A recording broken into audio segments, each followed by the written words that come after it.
ధర్మాకృతి చిదంబర అగ్ని ప్రమాదం. అప్పుడు గినికి 5 ఏళ్లు. చిదంబరం ఇలైమైక్యనార్ గుడిలో ఉత్సవం జరుగుతోంది. ఆ సమయంలో ఫిరంగిపేటలో ఉన్న శ్రీ సుబ్రహ్మణ్య శాస్త్రి ఈ ఉత్సవం చూడడానికి చిదంబరం బయలుదేరారు. తాను కూడా వస్తానని మారాం చేశాడు గిణి. తన గారాబుల పట్టి కోరితే కాదనగలడా? కుమారునితో కూడి చిదంబరం చేరి తన సహోద్యోగి అయిన శ్రీ వెంకటపతి అయ్యర్ ఇంట్లో బస చేశాడు సుబ్రహ్మణ్య శాస్త్రి.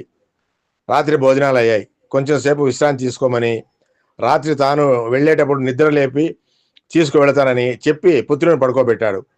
తీరా రాత్రి బయలుదేరేటప్పుడు చూస్తే పిల్లవాడు మంచి నిద్రలో ఉన్నాడు. లేపితే ఏడుస్తాడేమో, తల్లి కూడా దగ్గరలో లేదు అనుకుని తాను మాత్రం ఊరేగింపు చూడటానికి వెళ్ళాడు శాస్త్రి గారు. ఆ రాత్రి ఊరేగింపులో కనీవినీ ఎరుగని పెద్ద అగ్ని ప్రమాదం జరిగింది. ఆ తొక్కిసలాటలో ఎలాగోలా తప్పించుకొని బ్రతుకు జీవుడా అంటూ ఇంట్లో పడ్డాడు శాస్త్రి గారు. గినికి నిద్ర నుండి మెలకు వచ్చేసరికి తెల్లవారిపోయింది.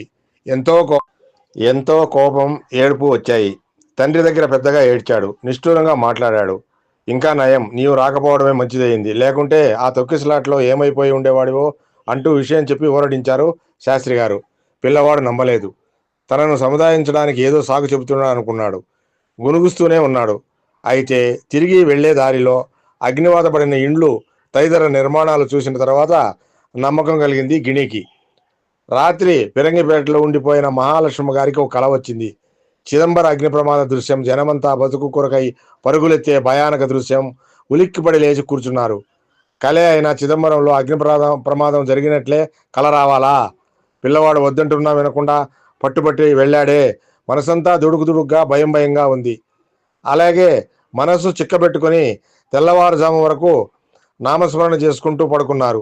వాకిళ్ళు ఊడ్చే సమయానికి పెరుగుతో పాటు ఊరి వార్తలు మోసుకొచ్చే పెరుగు అవ్వ, చూసావమ్మా ఎంత ఘోరం జరిగిపోయిందో, చిదంబరం ఉత్సవంలో పెద్ద అగ్ని ప్రమాదం జరిగిందట, ఎన్నో ఇళ్లు కాలిపోయాయట, ఎందరో విగత జీవులు అయిపోయారట అంటూ వివరాలు చెప్పుకొచ్చింది. మహాలక్ష్మి గారి ప్రాణాలు పైనే ఎగిపోయాయి. అయ్యో, పిల్లవాడు కూడా వెళ్ళాడే. ఆ వేడిలో, ఆ తోపులాట్లో ఈయన వాడిని పట్టుకోగలిగారో లేదో, నా బంగారు తండ్రి గిణి ఎలా ఉన్నాడో ఏమో అనుకుంటూ చిదంబరం నుంచి వచ్చే వాళ్ళెవరైనా ఉంటే వార్తలు తెలుసుకోవాలని రైల్వే స్టేషన్ పరిగెత్తారు. అదిగో దూరంగా తండ్రి చంకన గిణి ఆత్రంగా పరిగెత్తుకొని వెళ్ళి కుమారుని గుండెలకు హత్తుకొని, ఆ దేవుడా, నా కోసమే నిన్ను రక్షించాడు, నిన్ను వదిలి నేను ఉండలేనురా, ఇంక నిన్నెప్పుడు ఎక్కడికి పంపను, చివరకు నాన్నగారితో అయినా సరే అంటూ బావురమన్నారు ఆ మార్తుమూర్తి. ఇంతకీ చిదంబరం అగ్ని ప్రమాదం నుంచి గిణిని ఆ దేవుడు రక్షించింది ఆ అమ్మ కోసం కాదు, మనందరి కోసం, భక్తజనులందరి కోసం, ఆర్ష సంస్కృతి పరిరక్షణ కోసం.